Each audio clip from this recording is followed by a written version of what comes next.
கொழுக்கட்டை செய்யும்போது நம்ம கவனிக்க வேண்டிய முக்கியமான விஷயம், கொழுக்கட்டை ரொம்ப சாஃப்ட்டா இருக்கணும். மேல் மாவு விரிசல் விடக்கூடாது. வெடிச்சு உள்ள இருக்கிற பூரணெல்லாம் வெளியில வரக்கூடாது. அந்த அளவுக்கு பெர்ஃபெக்ட்டா மாவு பெசையணும்.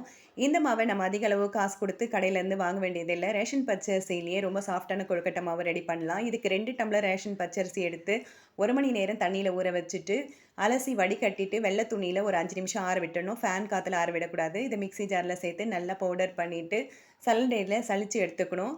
ஒரு இட்லி பாத்திரத்துல 1 டம்ளர் தண்ணி விட்டு, நடுவுல இருக்கிற கொத்து மட்டும் வச்சு, அது மேல வெள்ள துணி போட்டு, நம்ம அரைச்சு வச்சிருக்க மாவு இதனோட சேர்த்து 10 நிமிஷம் நல்லா ஆவி கட்டி எடுத்துக்கணும்.